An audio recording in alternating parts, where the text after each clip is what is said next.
it came with a question I wrote down, and I happened to turn it in with my envelope. So obviously that question wasn't the right one.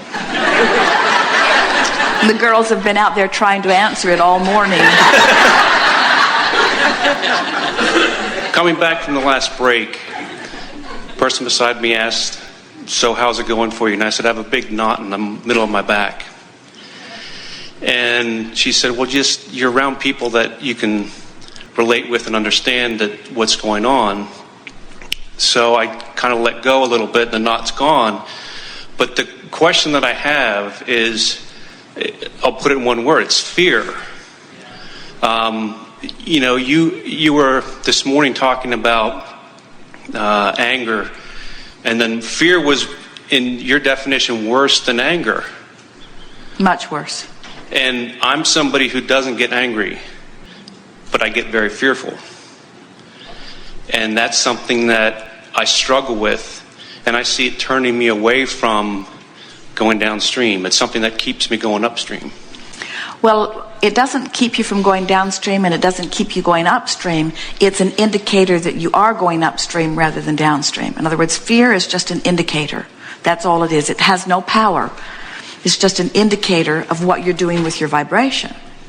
And the reason that we like to take a little time and talk about fear and the difference between fear and anger, for example, is because we know that in the feeling of fear is your perception that something that you can't control, that you don't want, is going to happen. In other words, the feeling of fear is that I can't control something that I need to control in order to feel better.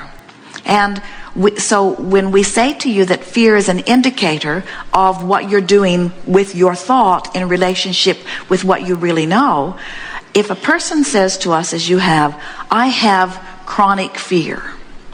I feel it a lot. I feel it often," we take such satisfaction in hearing something like that from someone, because what it means is, my life, we're speaking for you, my life has been such that I have asked for a whole lot of things because I've been a strong liver of life.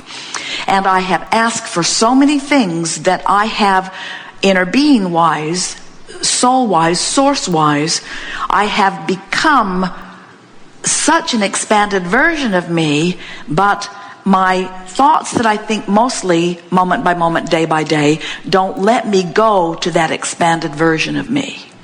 And the answer almost always is because if I went with those thoughts, someone who I care about, how they perceive me, would misunderstand what I'm doing. And the prime example of such a thing is what you're describing around the subject of fear. There are a lot of people, everybody on the planet, when they feel fear or despair, it's the most disempowering of feelings because it feels so opposite of freedom and empowerment. Every single person or being on the planet knows innately that they would rather feel a moment of intense rage or anger than they would a moment of intense fear. And when you think about it carefully, you realize that the reason is because in rage or anger, you've taken some of your power back. And in fear, you are cowering, and we don't mean that negatively, you are feeling as if you have no power. And what's really interesting about this is that as little people, you innately become angry when you feel powerless. But if there are big, powerful people around you who will not tolerate your anger, they say anger is not acceptable, and displaying it is even less acceptable. Do not show me your anger. And so you come up against that wall. In other words, source is calling you toward your bliss, and in your despair, you begin moving that way. And when you get into anger and rage, the natural places for you to move on your way to less anger and frustration and overwhelmment and hope and believe and knowing and joy. In other words, as you're moving in that direction, people who don't understand, in other words, people that we teased a little bit when we came back from segment of refreshment, that you are you are refreshed, and you were rowdy. We stood here quite a while waiting for you to settle down, and we teased that we like you better when you were depressed.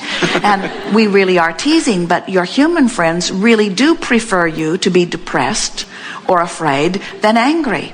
Because when you are angry, you are a problem to them. And when you are depressed or afraid, you're usually not a problem to them.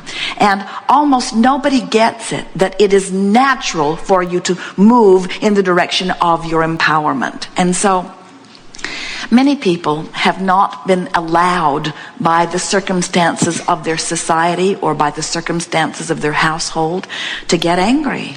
In other words, most of you are not allowed to be angry. And if you really have something that is causing you to be disconnected, and you naturally lean toward anger and someone doesn't allow it, then you hit that wall. So you're in despair or fear, and you move in the direction of anger, and someone says, no way, and then you move back into fear, and then you move toward anger, and they say no way, and you move back into fear, until people develop these vibrational patterns where that's as far as they can go. And that's why it feels chronic to you, is because, and now, even though nobody's preventing you from getting angry, you've learned the pattern. In other words, that's as far as I let myself go. I hold myself back. I'm afraid to get angry for what I might do. And we want to say, don't be afraid to be angry for what you might do, because we know what you'll do if you let yourself be angry. You'll be angry, and then you'll be less angry, and then you'll be less angry, and then you'll be frustrated, and then you'll be overwhelmed, and then you'll be hopeful, and then you'll be believing. In other words, if you're coming this way, it's going to feel better and better and better and better. But there are a lot of people that don't yet get that. The conversation over the subject of emotions is the most interesting thing that we hear. Nobody gets it. Almost no one understands that your emotions are your guidance in helping you to understand who you really are, you see. Those feelings of unfulfillment. And we want to say to you, as we visit with you here and feel the vibration of your being, much that you are describing with the word fear, we would describe with a softer word of your feeling of angst is about knowing at deep levels that you have come here and you're not letting yourself go. So it's more of a feeling of unfulfillment. It's more of a feeling, and so what you're afraid of, what you're fearing, is not becoming who you really are. And maybe the word fear is the right word for that. But we would say it's all about recognizing in large part who you are and really wanting to go, but being held back by habitual thoughts that don't let you go there. And we think a dialogue like this one is really a wonderful beginning place in shaking this all loose. Yes, thank you. Something more? You want to talk about something specifically and let something break loose? You want to take a topic and soften it? I guess the child raising issues between styles.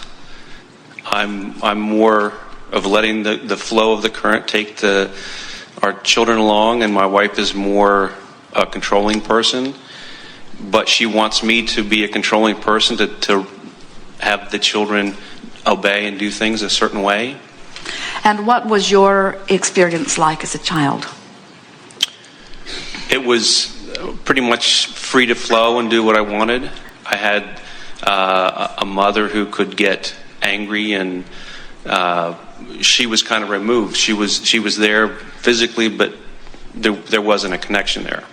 So we don't want to spend a lot of time on this, but it might be helpful for you to identify this. What standard of approval were you using that made you unwilling to get angry?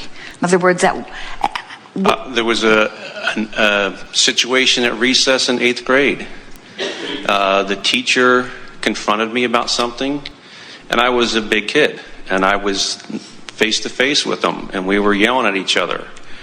And I was always a good kid, and I always did things that were correct and true. And to have this teacher come at me the way he did and make me out to be the bad guy, from that day forward, I stuffed my anger. I just shut it down. That created problems for me. And so identifying that and even remembering that turning point, if you knew then what you know now, and you were facing the same situation, what would you say to that teacher?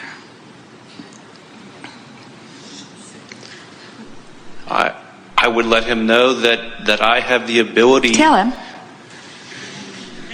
You're wrong. I'm right. It's okay to admit you're wrong. And now you've told him he's wrong, and you know you're right.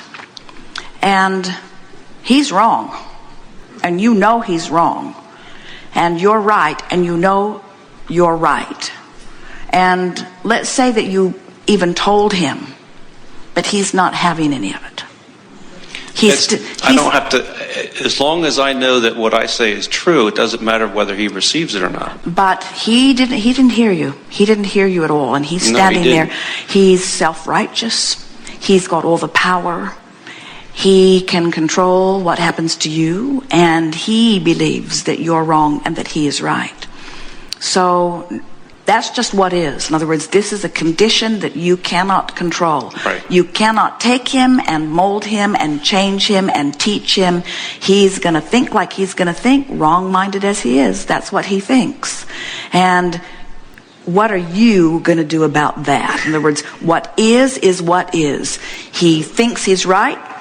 You don't think he is. What are you going to do about it? We're talking about so you have the option of being all right with his wrongness, or holding his wrongness inside of you. In other words, he's been long gone, but the resistance that he started, you've been keeping alive.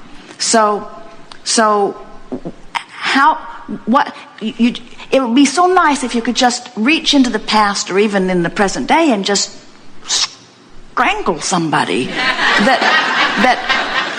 that is causing you to feel such lack of freedom. But they're going to believe like they're going to believe, and he's got a principal that backs him up. He's got an administration that backs him up. He's got voters that back them up. He's got a school board that back them up. In other words, there's societies that back it up. There's generations of thinking that back it up. In other words, and so you as that little kid, or you as this grown person, you feel like, oh, there's way too much for me to tend to in terms of conditions. So that's why you feel powerless. That's what that feeling is. But when you get it, that they can think whatever they want to think, they can perceive it however they want to perceive it, and it has nothing to do with me and my freedom. How I feel is only about whether I turn downstream or upstream. And you bugger, I'm not turning upstream for you anymore. You are not reason enough for me to push against you anymore. There's no point in me bucking that current. I'm letting go of those oars. I'm letting go of those oars. And so as you let go of those oars, as the reason that we brought it up, in other words, we evoked that from you because we could feel this vibration sort of stuck within you. So as you get it out there and you force yourself to think about it, but now you think about it in a different way. And the way you think about it, in other words, this person isn't just that person who was long ago in your past. This person represents so many elements of society, of people who are just so sure that they're right when you know that as far as you're concerned they are not, and you can't do anything about them.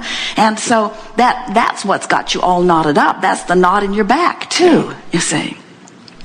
So acknowledging that and then saying, I'm going to do my best not to let those people or those situations or those uncontrollable conditions be something that I push against. Instead, I'm going to find a way of feeling better about that. So now let's take that subject. You began it just now, but let's take that subject and we're not even going to ask you to try to make downstream comments. We just want you to soften your upstream ones. In other words, try to just withdraw your approach to the need to control conditions that you can't control. Just talk in that general vicinity. I'm not quite sure how to accept because in my mind, he's the authority. And the problem. And the problem is he thinks he's right, and I know I'm right. And I'm not going to be able to convince him of that. So something like, and there is the controversy within you.